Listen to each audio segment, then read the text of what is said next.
Hello everyone, I just wanted to make a quick review of another beautiful car that I have in my personal collection. Pretty soon I'm going to be like Duncan Imports.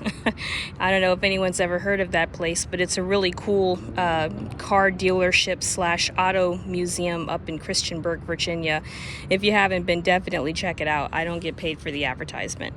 But anyway, this is my 1989 Toyota Camry. This is the second generation Camry that was produced, and I think this was the last year where they actually had the name Toyota spelled out before they changed it to the emblem. And this car just has a special place in my heart because this was the generation Camry that I grew up with. My mother had a navy blue Camry interior and exterior with a V6 engine, and it had all the bells and whistles that were considered top of the line for the early 90s, late 80s. It had power locks, power windows, cruise control, cassette, and I mean, it was just absolutely beautiful. And my mother had that car clean up to, I think, maybe 2003 or 2004. And then she got the fourth generation Camry. But that one was in an accident about a year and a half later, and she just kind of went downhill in her selection of cars. Her last car that she had was a 2017 Nissan Versa. It got the job done, but it was definitely, it had a lot to be desired, to put it politely.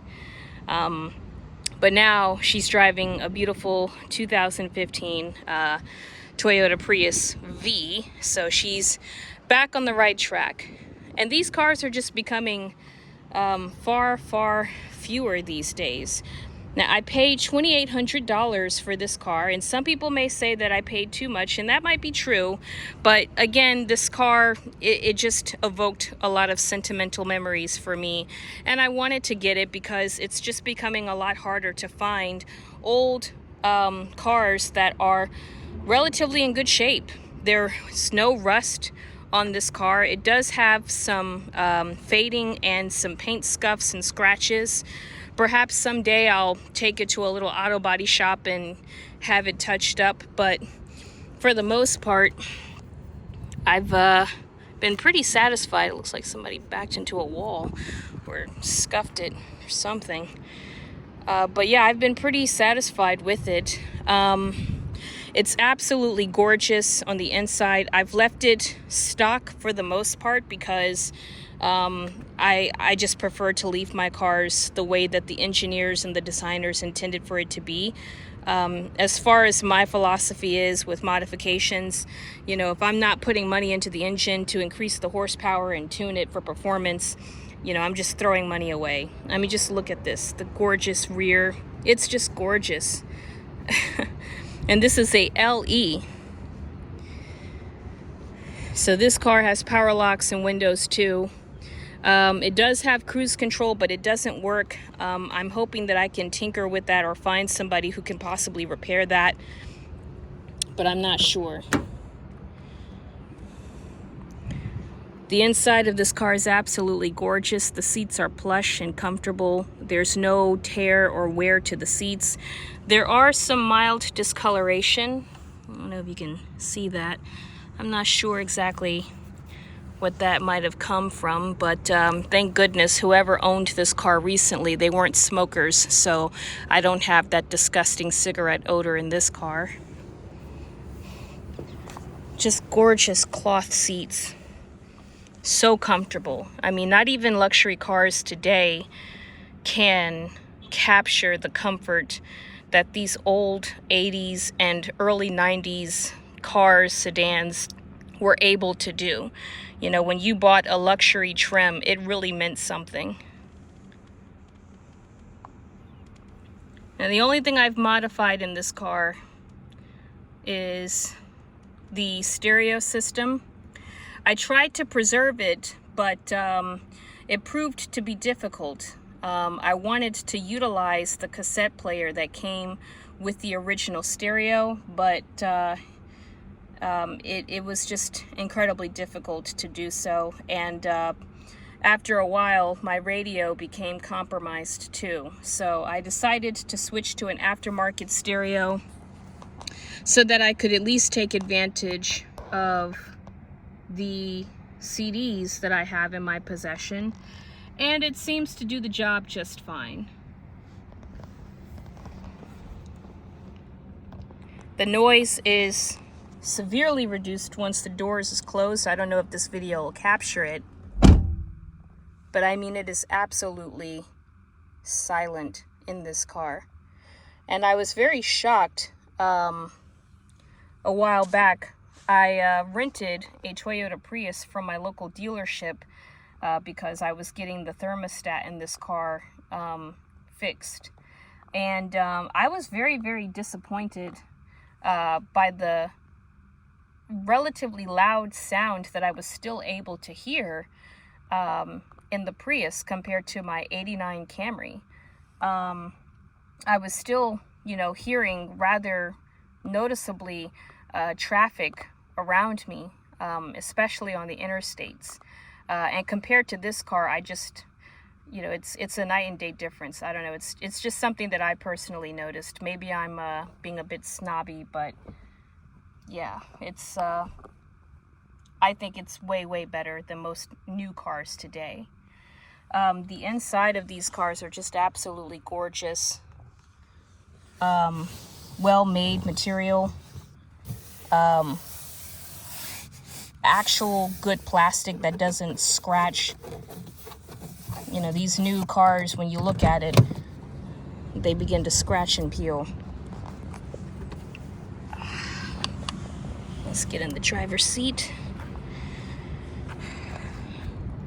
Another thing I plan on doing is replacing my my antenna. It doesn't respond whenever I turn on the car, so I have to manually pull up the antenna if I want to be able to get reception for my radio stations. So I'm hoping I can do that this summer. A lovely change holder. Yes, I utilize that.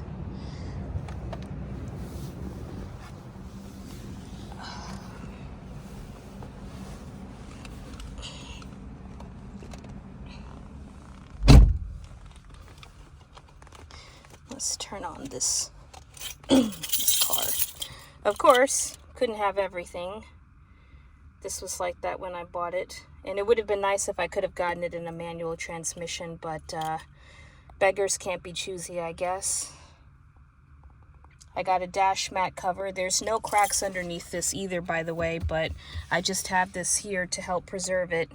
And I keep it parked in the shade, so I don't have to worry about that becoming damaged either.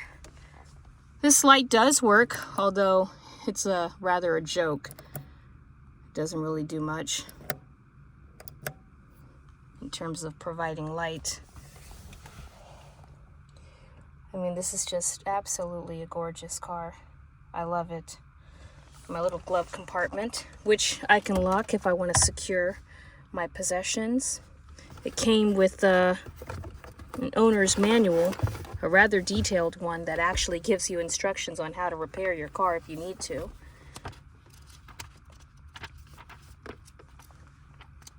I mean, just gorgeous.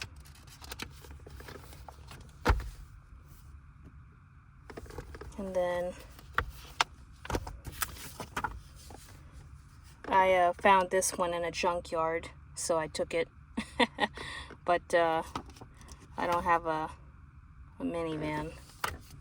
But I always liked the egg-shaped Toyota vans from the 90s. And then this is my other owner's guide. I think I got this one from the junkyard too. I can't remember. Yeah. I don't know what these are for. I don't know. I'm gonna have to look that up. What is that supposed to be? Like, am I able to put something there? This is my cup holder.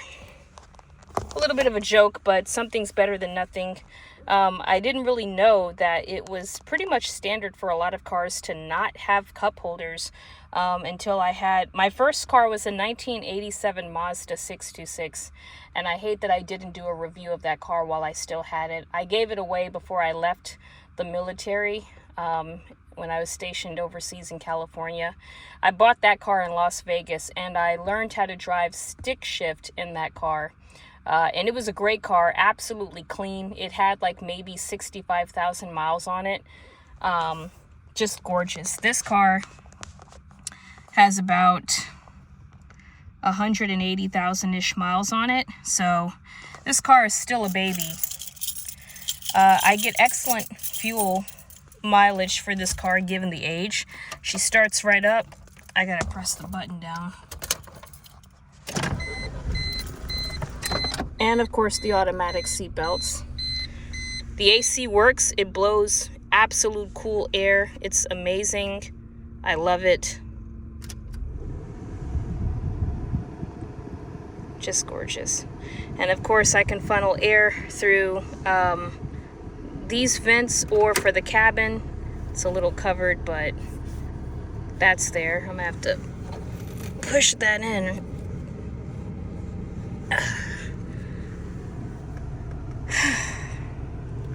Yeah, I mean, this car is absolutely great.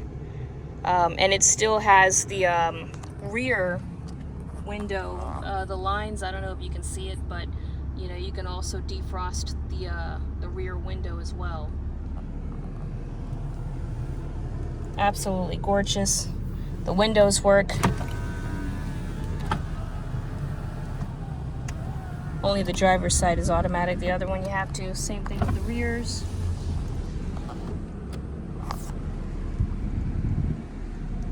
And all of my lights work.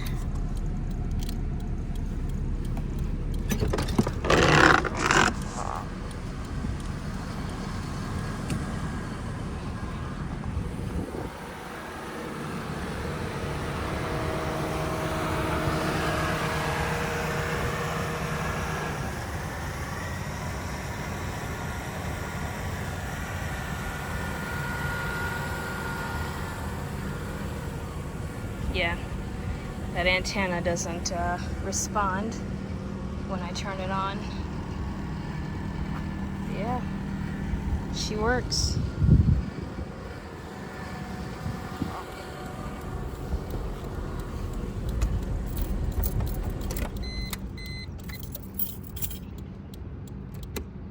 Turn off the lights.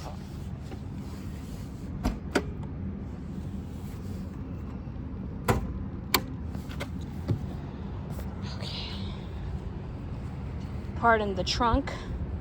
It's not the most presentable, but a lot of space.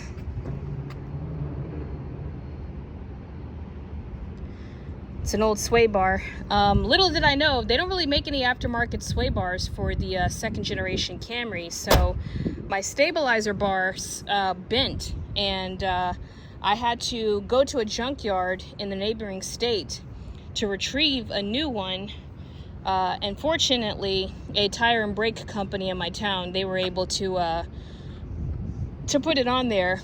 They originally told me that I should just get rid of it because, you know, there's nothing else I can do for it. But I am determined to keep my cars. Unless the engine or the transmission gives out, I am not getting rid of my cars. Not if I can help it. Let me put this down. And here she is, boys. My beautiful 3SFE 16 valve engine. I recently had the thermostat in here replaced because when I was driving the car, especially during the winter time, the temperature gauge for the engine would dip, and I couldn't retain heat in my cabin to stay warm. And it was causing my RPMs to jump. So I had that done. Fortunately, I was surprised. They still had the parts for the thermostat, and my local Toyota dealership, they replaced it for me. I thought they weren't going to, but they did. I need to get a new battery. That's outdated. But yeah, this is it. And she starts up every time.